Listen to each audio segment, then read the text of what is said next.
देखो प्यारे बच्चों, आप सबको नमस्कार। ये चल रहा है हमारा कक्षा 10 का विज्ञान। पिछली वीडियो में हमने पढ़ा था दर्पण के द्वारा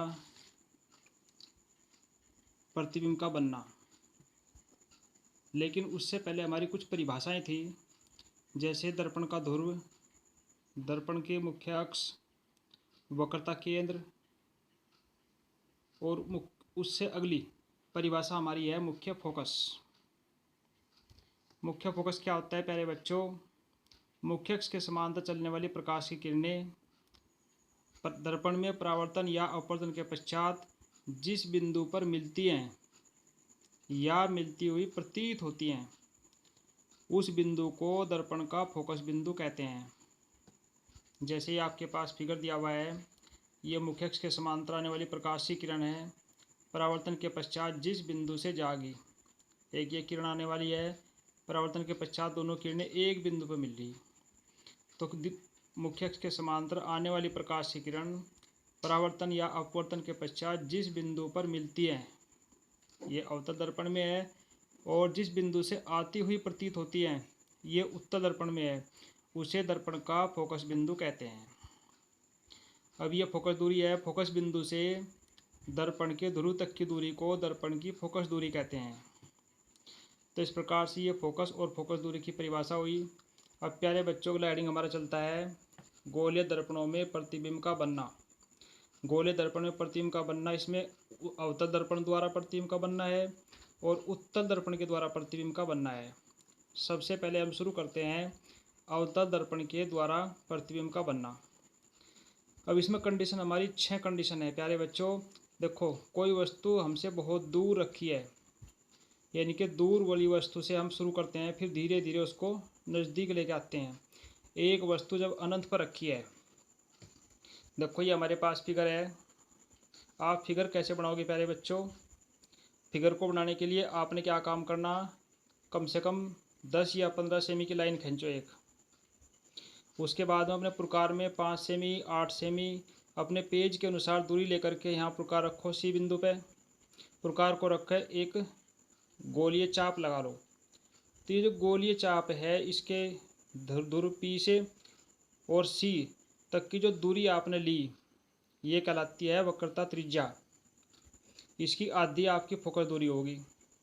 तो क्या परिभाषा है, क्या कंडीशन है प्यारे बच्चों हमारी? जब वस्तु अनंत पर रखी हो, यानी कि अनंत इधर बहुत दूर है जिसकी कोई सीमा नहीं है, अनंत से आने वाली प्रकाश की किरण जो मुख्य अक्ष के समांतर आती है, दर्पण में परावर्तन के पश्चात फोकस बिंदु से चली जाती है। ऐसी एक किरण यारी अनंत से मुख्य अक्ष के समांतर आने वाली प्रकाश की किरण दर्पण से परावर्तन के पश्चात मुख्य फोकस से चली जाती है। तो इसमें प्यारे बच्चों क्या देख रहे हैं आप कि प्रतिबिंब की जो कंडीशन है वो फोकस बिंदु पर, बिंदु रूप, वस्तु से छोटा और वास्तविक होता है। तो इस प्रकार से प्यारे बच्चों हम इन दर्पणों की कंडीशनों को पढ़ते जा रहे हैं। नंबर 2 कंडीशन हमारे पास है, जब वस्तु अनंत तथा वक्रता केंद्र के बीच रखी है। देखो, पहले हमारी वस्तु थी अनंत पर, अनंत से हम थोड़ा नज़दीक आए, थोड़ा पास आए, तो वस्तु हमारी वक्रता केंद्र और अनंत के बीच रखी है हमारी वस्तु रखी ए बी। वस्तु से चलने वाली प्रकाश की किरण जो मुख्य अक्ष के समांतर है, परावर्तन के पश्चात फोकस बिंदु से चली जाती है। फिगर जो है दर्पण का आपने पिछले वाले की तरह बनाना।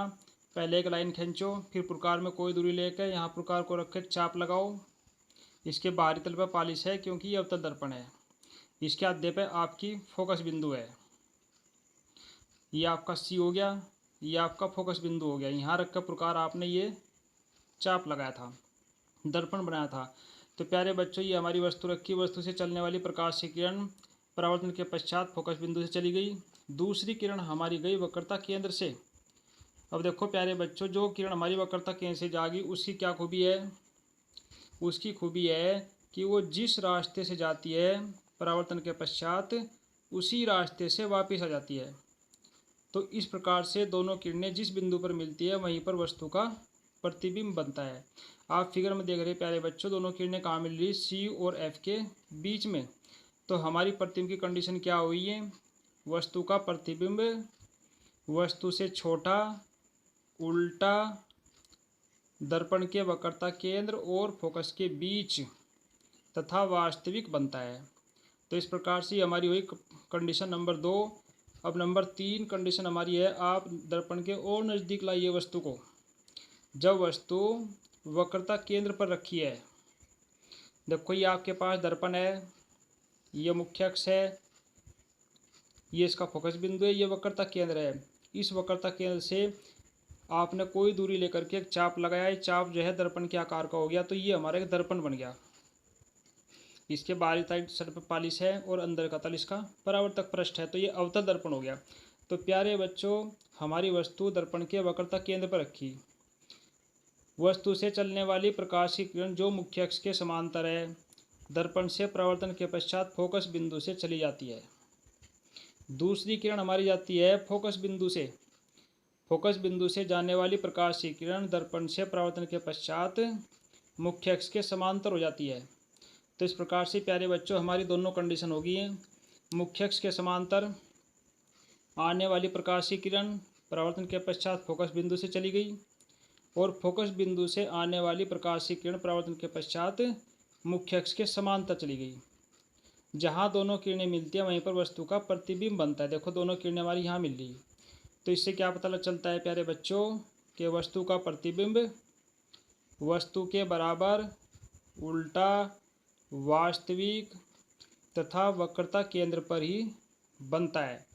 तो इस प्रकार से हमें ये कंडीशनें धीरे धीरे याद करनी है और इनके बनाने की प्रैक्टिस करनी है ताकि इनको दोबारा तैयार किया जा सके।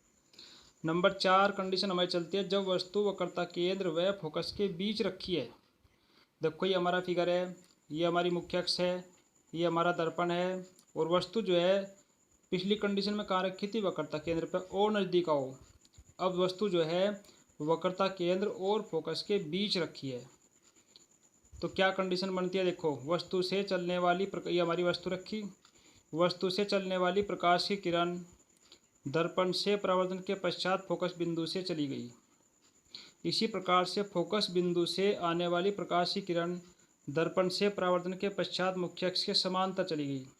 आप देख रहे हैं कि दोनों की दोनों किरणें जिस बिंदु पर मिलती है वही वस्तु का प्रतिबिंब बनता है। तो इस प्रकार से क्या कंडीशन हुई प्यारे बच्चों, इसमें वस्तु का प्रतिबिंब वस्तु से बड़ा, वास्तविक, उल्टा, वक्रता केंद्र और अनंत के बीच बनता है। तो ये इसकी कंडीशन। तो इस प्रकार से अगली कंडीशन हमारी है, जब वस्तु फोकस बिंदु पर रखी है, हम और भी नज़दीक आए। पिछली कंडीशन हमारी क्या थी प्यारे बच्चों, जब वस्तु वक्रता केंद्र और फोकस के बीच रखी है, लेकिन अब हमारी वस्तु कहाँ से रखी, फोकस बिंदु पर रखी। सबसे पहले हमने फिगर बना लिया, वही प्रकार में एक दूरी लेकर के सी बिंदु पे प्रकार रख के एक चाप लगाया, ये हमारा दर्पण हो गया। इसके एक साइड पालिश है, एक साइड ये चमकदार है।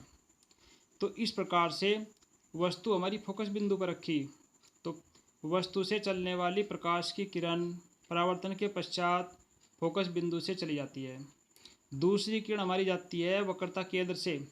अब वक्रता केंद्र से जाने वाली प्रकाश की किरण की क्या कंडीशन है कि वो जिस बिंदु से जाएगी दर्पण से परावर्तन के पश्चात उसी बिंदु से वापस लौट जाएगी। तो हम क्या देख रहे हैं प्यारे बच्चों की दोनों की दोनों किरणें समांतर क्रम में अनंत की ओर जा रही, अर्थात वस्तु का प्रतिबिंब अनंत पर बनता है। तो आपने जैसे पहली कंडीशन पढ़ी थी, अनंत से अनंत पर रखी वस्तु का प्रतिबिंब फोकस बिंदु पर बनता है, और फोकस पर रखी वस्तु का प्रतिबिंब अनंत पर बनता है। इसी क्रम में अगली कंडीशन हमारी नंबर 6 है, जब वस्तु फोकस और ध्रुव के बीच रखी है, वस्तु को और नज़दीक लाइए। देखो ये हमारा सी है, ये एफ हो गया, ये हमारा दर्पण है, ये हमारी मुख्य अक्ष है, और वस्तु जो है हमने एफ और पी के बीच रखी है, यानी कि वस्तु को हम अनंत से धीरे धीरे दर्पण के पास लेके आए। अब वस्तु दर्पण के एफ और पी के बीच रखी है प्यारे बच्चों। देखो वस्तु से चलने वाली प्रकाश की किरण दर्पण से परावर्तन के पश्चात मुख्य फोकस से चली जाती है।